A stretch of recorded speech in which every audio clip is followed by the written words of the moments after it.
ex-wife's financial irresponsibility and custody dispute. 3 years ago, after the birth of our daughter, my ex-wife and I began to clash over our differing approaches to finances. She started spending excessively on what I considered unnecessary purchases. I attempted to discuss budgeting with her, but she dismissed my concerns, insisting that all her expenses were essential. I supported reasonable costs, such as hiring a mother's helper, maid, and cook to assist her during her postpartum recovery, but I found her lavish spending on shopping sprees to be extravagant and unjustified.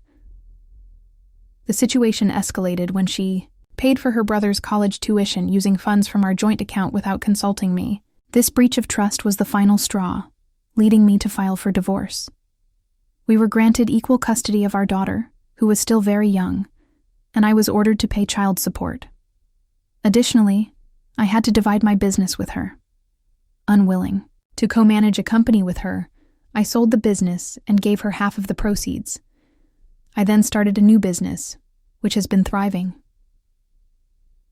Recently, at my mother's birthday party, my ex-wife was present due to her long-standing friendship with my family. After dinner, while my brothers and I were watching a movie, my mother pulled me aside for a private conversation. To my surprise, my ex-wife was waiting outside with her. She revealed that she had lost all the money from the divorce settlement due to failed investments.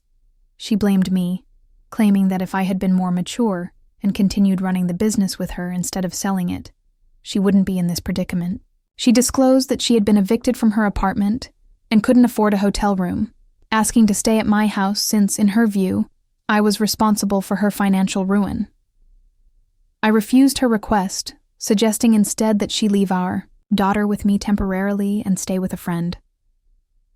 She began crying, and my mother urged me to show kindness, citing my ex-wife's close ties to our family. However, I stood firm. I believe her financial irresponsibility disqualifies her from maintaining equal custody of our daughter. Her reckless spending, including the unauthorized tuition payment, demonstrates her inability to prioritize our child's well-being. I'm considering consulting a lawyer to pursue full custody, as I don't trust her to manage finances responsibly. For our daughter's sake. If the roles were reversed, I doubt she would show me sympathy. Marrying someone wealthy shouldn't guarantee a lifetime of financial security, especially if the marriage ends due to one party's irresponsibility. My ex-wife needs to take accountability for her actions, and my mother should refrain from pressuring me to accommodate her. Some might argue that her lavish spending was a way to cope with postpartum challenges or to celebrate our daughter's birth, and that I should help her for our child's sake. However, her refusal to discuss budgeting and her unilateral financial decisions make it clear that she prioritized her desires over our family's stability.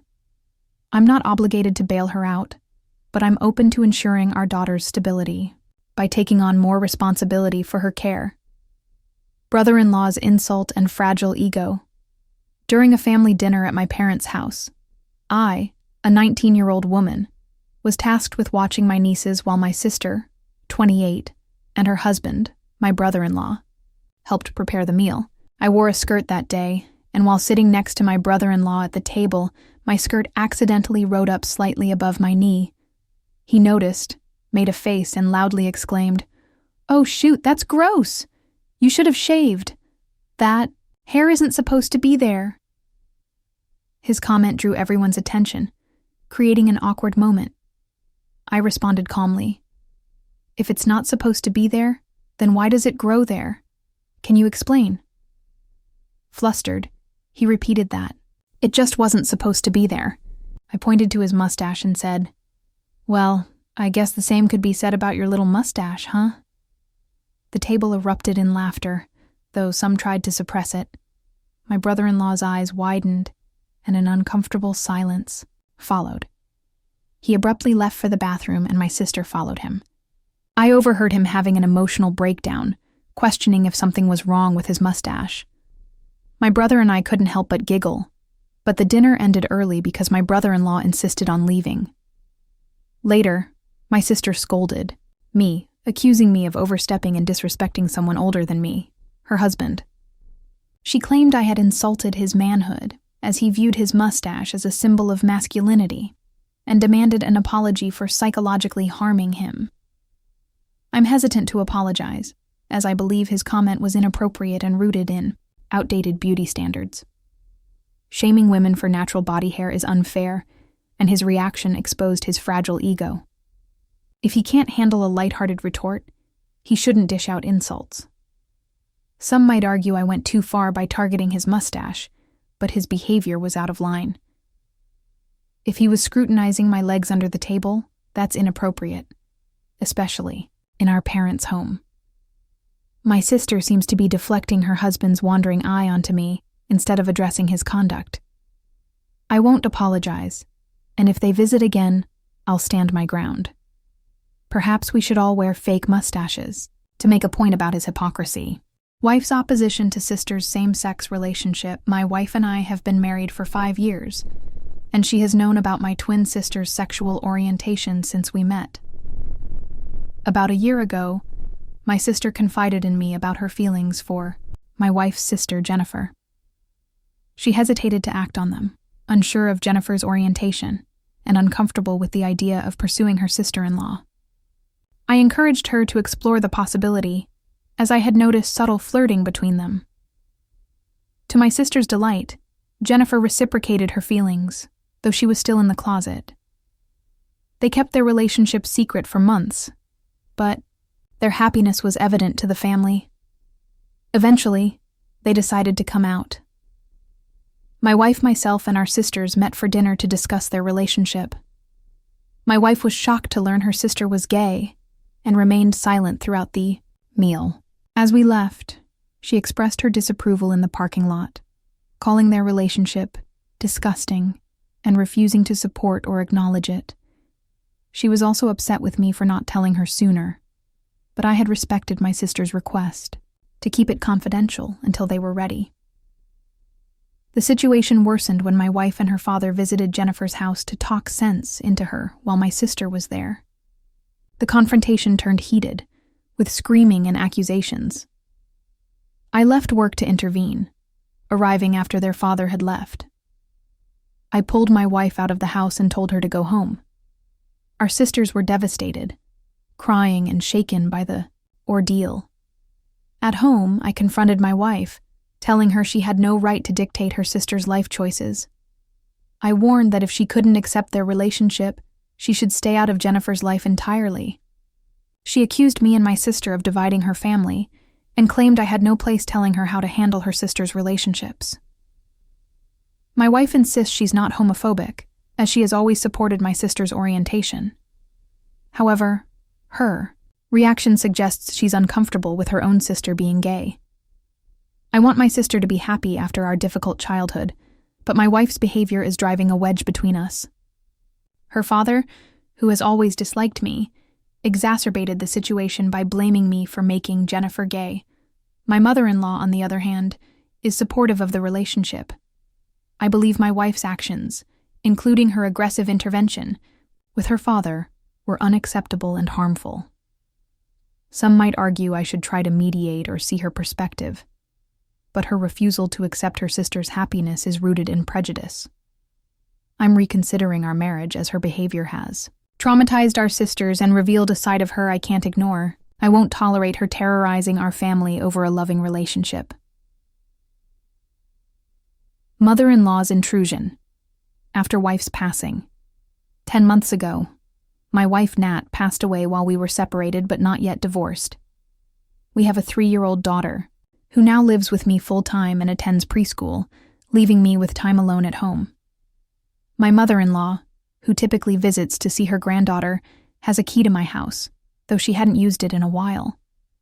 I had forgotten she still had it.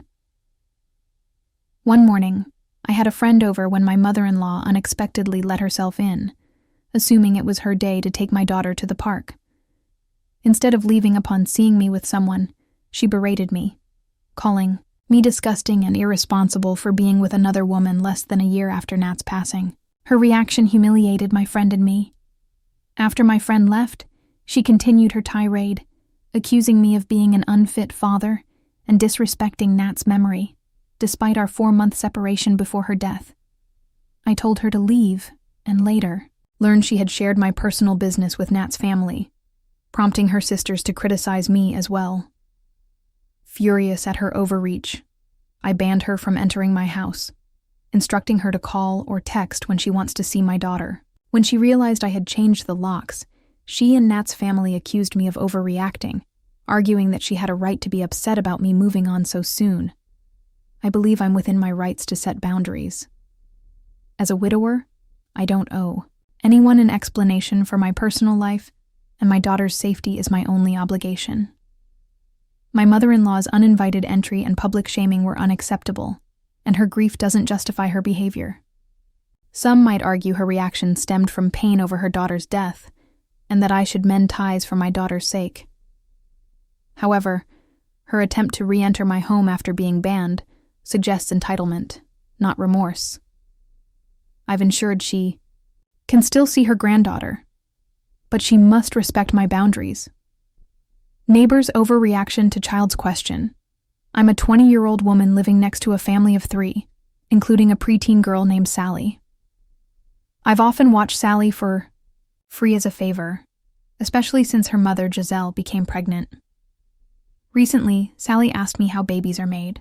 I gave her a simple, child-friendly explanation. Mommies and daddies have eggs, and when they decide to share them, the eggs go into mommy's belly to grow. After a while, the baby comes out. I thought it was an appropriate response for her age. Giselle disagreed, confronting me at my door in front of neighbors, yelling that I had discussed inappropriate topics and calling me irresponsible. I apologized, acknowledging her right to set rules for her child, but the public humiliation stung. When she later asked me to watch Sally again, I declined, explaining that I didn't want to risk another misunderstanding or confrontation. Giselle apologized, citing pregnancy hormones and a rough day, but maintained that my explanation was inappropriate. I sympathized with her struggles, but decided I was done babysitting. Some might argue I shouldn't have answered Sally's question, as parents prefer to handle such topics themselves. However, I kept my response scientific and age-appropriate, avoiding any mention of intimacy. Giselle's public outburst was uncalled for, and I'm not obligated to continue helping after being disrespected. In the future, I'll redirect such questions to parents, but I believe my decision to step back was justified. Actions have consequences, and Giselle's temper cost her a free babysitter.